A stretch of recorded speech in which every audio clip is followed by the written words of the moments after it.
Hi, I'm Jennifer, and this is My True Ghost Stories, where I share stories of my supernatural adventures as a spiritual medium, helping trapped spirits to cross over and more.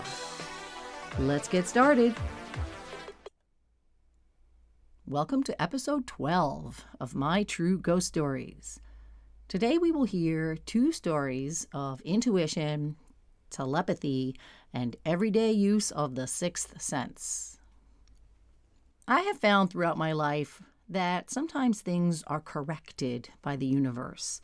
Issues are addressed for me and for others, not always, but by paying attention to my intuition, I see the corrections by the universe happen quite often, more often than you'd think. Here's a story about that. I was in a big park near my house with some friends and family, and we had no food with us. I probably should have eaten a bigger lunch beforehand or something, but here I was, weak with hunger, hanging out in the park, and I realized I had to go get something to eat. I wasn't going to last. I headed out to the street, and I didn't tell anyone where I was going because I didn't want anyone placing any orders. I just had to get some calories in me. There were no delis or bodegas near the park entrance that we were at, but as I walked out onto the sidewalk, I spotted a pretzel vendor, and they sell these big, giant, super salty, soft pretzels. And since it was the only food around, I figured that was what I was going to have to eat so that I could survive this outing. I said hello to the pretzel guy. I bought a pretzel, put some mustard on it, and I was scarfing it down when I saw this guy walking past me and the pretzel vendor. And he was wearing a t-shirt, and on that t-shirt was the first line of my favorite poem in the whole world. Now, for some reason, I have decided never to curse on this podcast, and that may change at some point. But for that reason, I'm going to edit this first line of the poem slightly. The line is, "They F you up, your mom and dad." My cool, funny grandmother actually mailed me a Xeroxed copy of this poem many years ago, and I love it. It's so clever. And there's a link to it in the show notes. Anyway, with a mouthful of pretzel, I pointed excitedly at his shirt and I exclaimed, "They F you up, your mom and dad! They F you up, your mom and dad!" But I used the actual curse word, though. I love that poem. And I thought we would have a discussion. Like he would stop and we would talk about this funny poem together. However, he smiled, nodded, said, "Me too," and kept walking. And I was left standing there with that fading smile of someone who thought they were going to have a discussion. The pretzel man saw it all. I slowly looked over at him, and he sort of grimaced and shrugged his shoulders. I was so embarrassed. Somehow, my enthusiasm and unbridled friendliness in this situation, witnessed by a bystander, the pretzel man, it was too much for me to handle. I headed back to my family and friends who were in the park, chewing my pretzel and mumbling, "Why did I do that? Why did I assume that guy would want to talk to me? He probably thinks I'm nuts. The pretzel guy probably thinks I'm nuts. Maybe I am nuts." And I continued on with all sorts of fun, self-doubting thoughts like that. This feeling of embarrassment remained for the rest of the afternoon. And then for the next few weeks, it would pop into my head. Why did I even say that? Why did I assume he wanted to discuss that poem with me? Who do I even think I am anyway? Some sort of poetry expert? Exhausting stuff like that. And here is where the universe, my intuition or sixth sense and the powers that be intervened to make something right. About a month later, I was at the gym, opening my locker, and I had a locker near the entrance to the gym, not in the locker room. And I was overcome with a strong compulsion to stay there, to not enter the gym, to stay at my locker near the entrance. And as I did that lingering, the embarrassment about the t-shirt guy popped in. And this time, I was truly reliving it. I put my head in my hands and sort of leaned face first into the locker, and the muttering began. I can't believe I just blurted that out. Why did I do that? But this time, I was interrupted. "Oh, hi," I heard a voice say. I turned around. It was the t-shirt guy. He said, "I'm so glad to see you. I just joined this gym. Listen, I'm so sorry I couldn't talk that day. I was late for an appointment and I was in a rush, but I really wanted to talk to you." So apparently, all that agonizing of mine had been unnecessary. And maybe he had been agonizing too? I did not admit to him the ridiculous amount of times I had relived that moment. We introduced ourselves, and then we had the discussion about the poem. I wish the pretzel man could have seen it. Now here is what I know happened here. I got the compulsion to stay near the entrance of the gym and began reliving this moment of mine so intensely there, standing outside my locker. It was because this man had entered the building. I picked up on his vibe, and I believe the universe had me linger there and relive the moment so I could get closure on this situation which was causing me so much angst. And also to give the man in the t-shirt closure because he felt bad. And I know that because he apologized a second time after our poetry discussion. And this is an example of some use of the sixth sense, listening to the message that I should linger by the entrance, and a situation being resolved by the forces of the universe. It does happen if you listen to your intuition. And encouraging people to listen to their intuition is one of my main reasons for doing this podcast.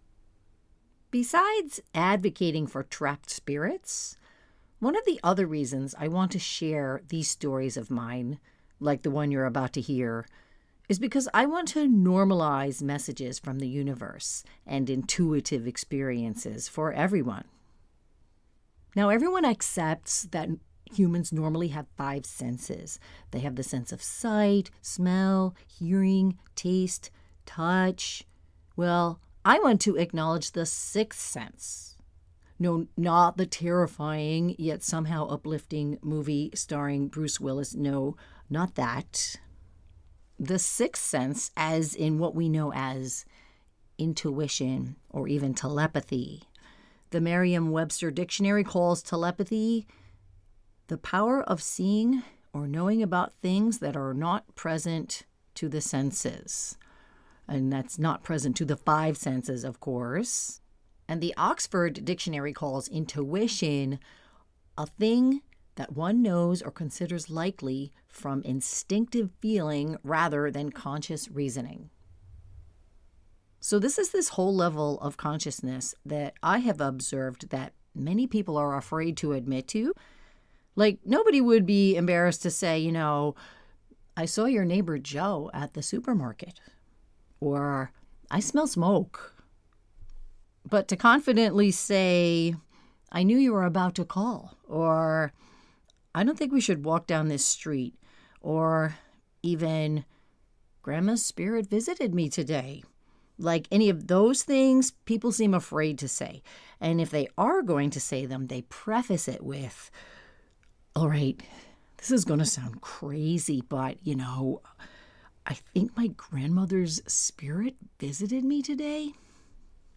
You would never say, this is going to sound crazy, but I saw your neighbor Joe at the supermarket today. But it seems that if people have a visitation dream or some other form of contact from the other side or from the living through telepathy, they often hesitate to tell people about it.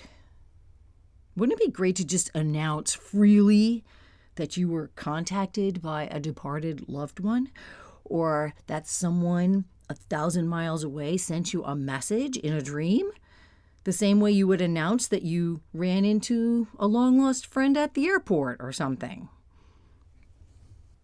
And this story is an example of this type of freely supernatural interaction, something that happened to me just this week as I was preparing this story.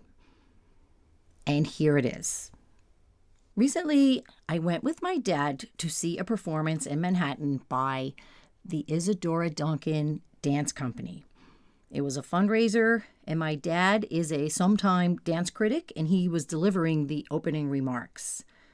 This performance was amazing, and as a retired dancer watching this, it spurred all sorts of nostalgia and longing for my previous life as a young performer. And I got to talk to some of the dancers and the director after the show. I left there wishing I was 22 years old again, for the dancing, not for the angst, and wishing that I could audition for that company. Well, I'm sure I could audition, but they would most likely just thank me and send me on my way.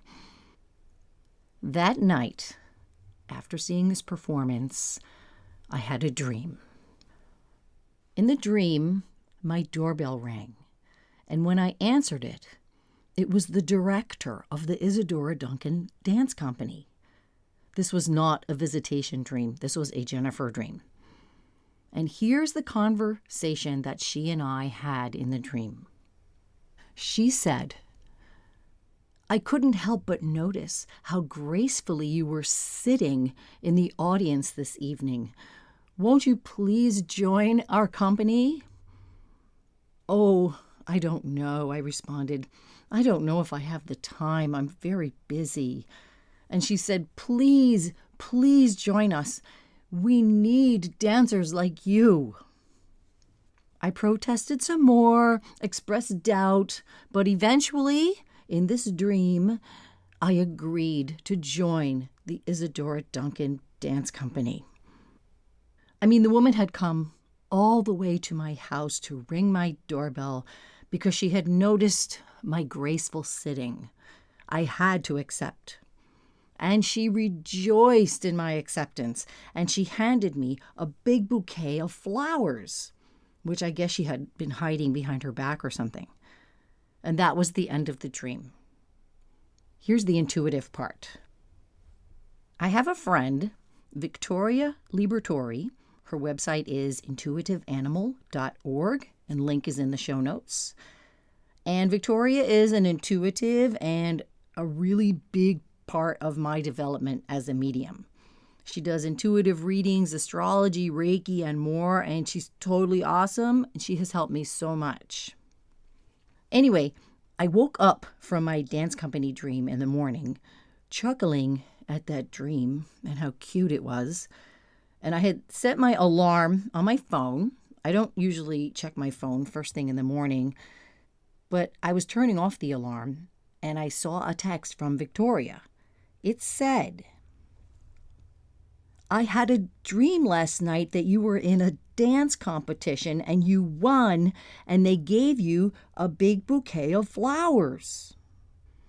And I texted her back that I had gone to see this dance company, and I'd just woken up from a dream where the director had begged me to join the company and given me a big bouquet of flowers. "Oh, that makes sense," was her response. Because to us, it really did. And it was uplifting, well, for me at least, especially because I won the dance competition in Victoria's dream.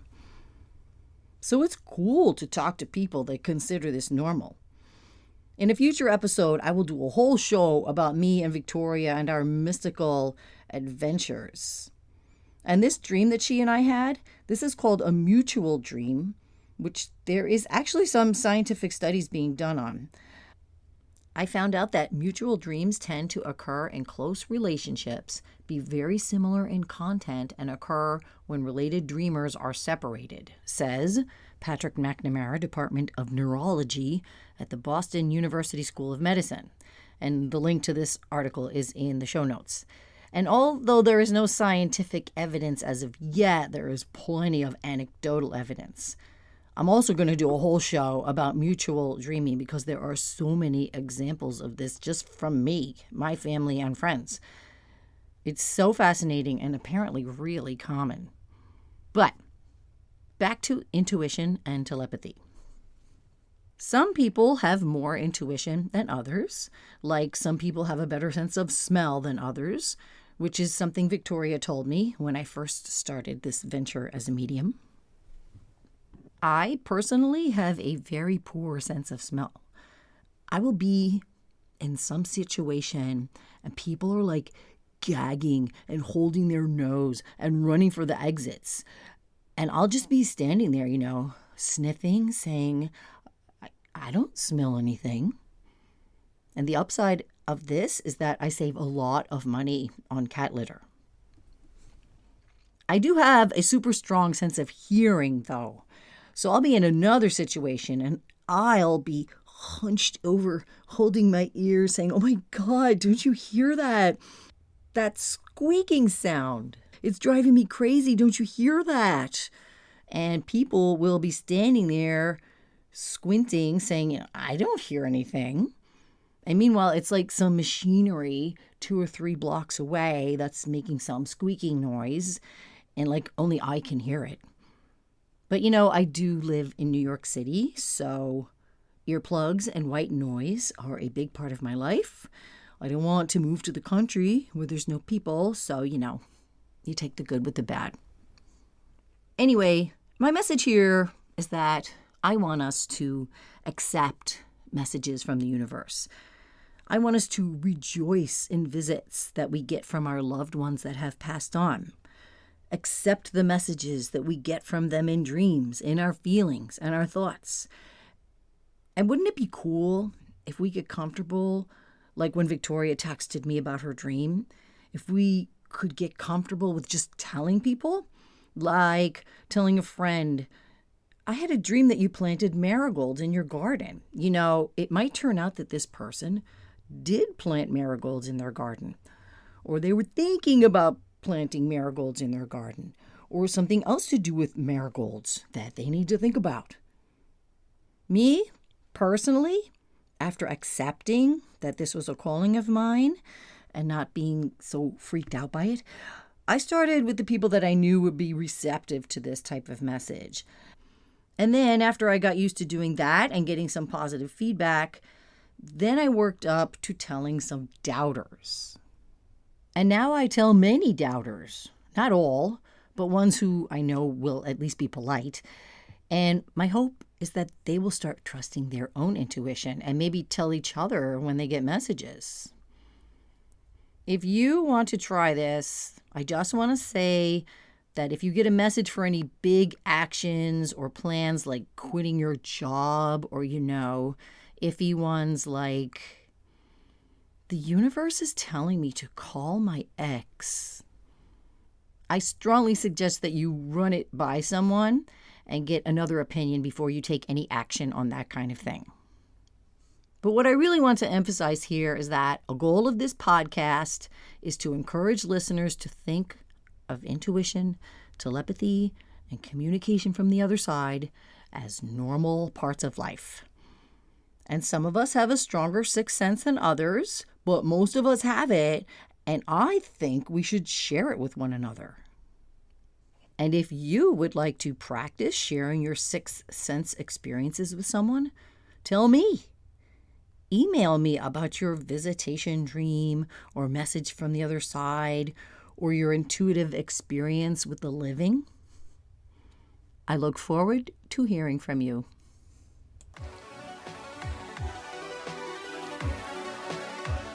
And that's all for today. Thank you for listening to today's episode. And if you think your house is haunted, want energy cleared from your space, or need a custom spiritual ritual, I'm here to help.